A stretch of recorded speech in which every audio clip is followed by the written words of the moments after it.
Hey, it's Kelly Thorne Gore. And John Gore. We are so excited to come to you with our marriage tip. This is one that is hard for us, or has been hard. So today we're going to talk about love languages.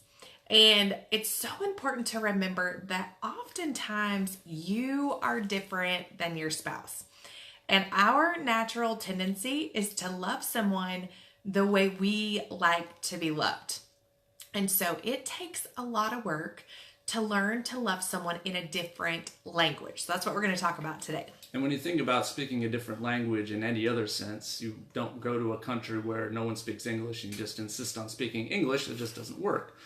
But if you've gone to visit a country overseas and it involves a different language, usually you'll try to figure out a way just to get by. So you just figure out the words you need. Where's the bathroom, and where's the restaurant, and where's the hotel, but you don't really need to know much more than that. But if you've lived in another country for an extended period of time, you realize that you need to be fluent and you need to be bilingual to do more than just get by, because you need that to build relationships. Now, since marriage is not something that you're just visiting, that you're actually living in for the rest of your life, hopefully, you have to make sure that you are fluent in your own love language and your spouse's love language. I love that example because we want to be married forever and we're willing to do the hard work. So when we're talking about love languages, we're talking about Gary Chapman's version of love languages. And we'll share some resources with you after this video so you can check it out further. You can discover what your love languages are. You can have your spouse take it. It even has an option on the quiz where you can take it like as if, I guess you're taking it for your child, so you can learn your child's love language. I love it. So let's talk about what they are. So the first one is physical touch. And this is beyond just sex, just so you know. This is... But includes it. Yeah, it does include sex, but it's beyond sex that. too. Yes. So that would be, hugging and touching and just being physically, intimate with one another, but not just sex. Okay. One is words of affirmation. So this is telling someone that you appreciate them, that you value them, those types of things. Another is acts of service. So this is doing things. So chores around the house, kind deeds, anything that person really values. Quality time. This is just spending time together, really investing in the relationship. And the last one is gifts. This is giving gifts to other people. So we've taken this quiz that we're going to provide for everybody. You can take the quiz and it's going to tell you where you are on all five. And you might be high on a lot of them, but you're going to still have a top one. So mine is physical touch. In all ways, not just sex, but including. But physical touch is definitely my top one. It's kind of like if a week goes by and Kelly never touches me at all, it's going to feel like she's not being loving, even if those other things are not there either. So it's really important that is a part of our relationship for me. Yeah. Okay, I don't think I've ever gone a week without touching you. That's true. Yeah, unless you're gone. Apart from each other. That's hard. Yeah. Okay, and then my dominant one is words of affirmation. And so my natural tendency is to love John with words of affirmation rather than physical touch. Even though, there's a lot of, we touch each other a lot and hug and, all those things. But whatever comes natural to us is often the one that we love in. But this goes beyond just those love languages. It's really getting to know, what does your spouse love? And I see this as kind of a quest of figuring out, what do they appreciate? And so one of our funny examples is with greeting cards. So you guys know the challenge of going and purchasing a greeting card. Well, my natural love language, because I'm a words of affirmation girl, is, tell me how wonderful I am, basically. Tell me all the things that you appreciate and that you value about me. Those are the things I love. So I, of course, love the scripty, flowery, heartfelt. No, I don't want you to just buy me any random thing. I want you to read it and love it and say, oh, that's me. Okay. Now, what I would give you at the beginning of a relationship would be these silly, cartoony cards about It was just funny. Funny. Okay. Yeah. But here's the thing. I would be tempted, and did, purchase those things that like poured out my heart to John and told him all the things I appreciated about him. In reality, he wanted those silly, funny cards. So let me tell you, like, still, years later, this still makes me physically sick to stand in the store and to purchase something that is so far outside my comfort zone. Like, buying silly cards, that is so not me. Like, that's just not me. So this has been, but like, those are the cards he saves. Those are the ones he values, he appreciates. Okay, you had a funny story about one of them. Yeah, and also just purchasing the flowery cursive cards is what I call them. That's completely not what I normally do, and that feels very strange to me too. But that is the thing that makes her feel loved, and of course that's what's more important. So once we figure this out, one thing we need to just mention is speaking your spouse's love language is going to, if you don't already have that love language, you're going to be not very good at it. You're going to be pretty awkward at it. And there's lots of ways that we've kind of messed that up and just have learned from it.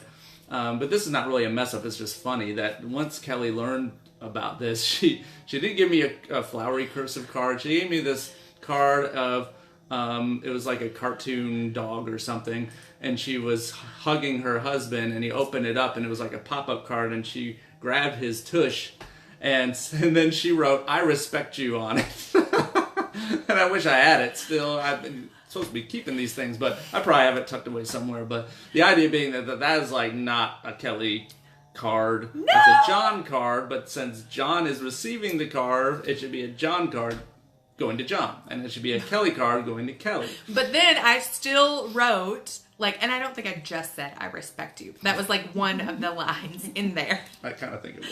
No, it was not. We need proof. We'll find proof. Okay, but we've had to learn over the years, and this is one of those things, like, it might be a stretch, but it is so worth it. Mm-hmm. It's so worth it because you want your spouse to feel loved and valued. And in so many ways, we are the only ones who can love our spouse in that love language. I sure don't want somebody else physically touching my husband.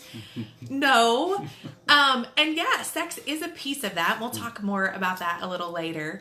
But like, I'm the only one who can feel that need for him. And so this is important stuff, that you're loving your spouse the way they need and want to be loved. All right, so give us our challenge for this week. So first step is, if you don't already know what your love language is, we're going to give you an online quiz. And it's not like a Cosmo quiz. It actually is valid, and there is some research to back it up. And if you know me, you know I have to have that in order to even take any quiz. So I guarantee it's all right.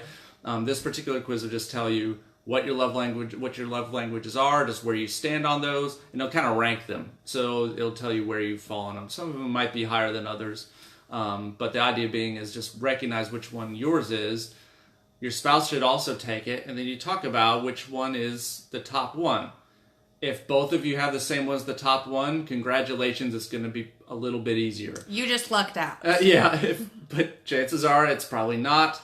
And you need to start becoming bilingual. You need to start expressing how you need your love language met or spoken, I guess you could say, and how you can communicate your spouse's love language to your spouse. So the next step, this is going to be even more challenging because it's easy to take a quiz, is make sure once a day for the next week you communicate something in your spouse's love language. Now, the love language could be acts of service, so it may not be verbal. It might just be that you're doing something, and that is the way that you're speaking your spouse's love language. Maybe that's what it is. So make sure that you understand what your spouse's love language is.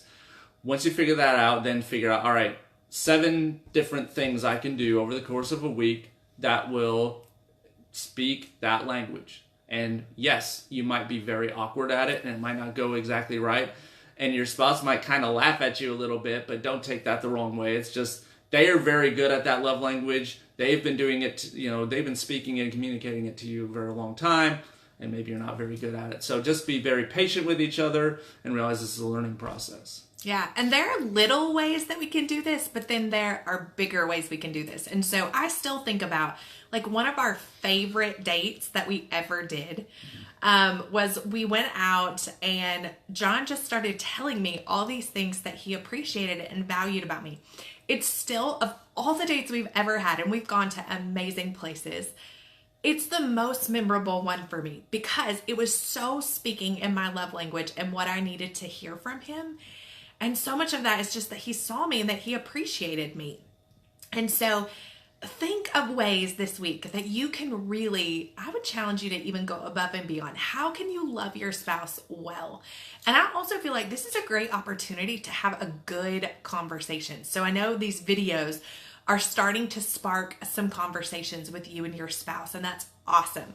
I got messages of people who are watching the videos together, and it's so fun to watch your marriage start to improve because you're being intentional about it. So I would take the quiz and then have a date. Like, start talking about it. So, we're going to go do this like right after this because we're continuing to learn too. And I want to find out, okay, like, physical touch is yours and we know some of those things, but are there other ways that I can do that better? And so marriage is such a gift, and I think we have to treat it that way. It doesn't just happen. It requires intentionality, but it's our most important earthly relationship, those of us who are married. All right, have an awesome week. Send me your private messages because I want to hear what God's doing. And if we can pray for you and your spouse, we would love to do that as well. Kelly, you did a really great job on that. Thank you. She just touched my leg, by the way. All right. Have an awesome day. Bye. Bye.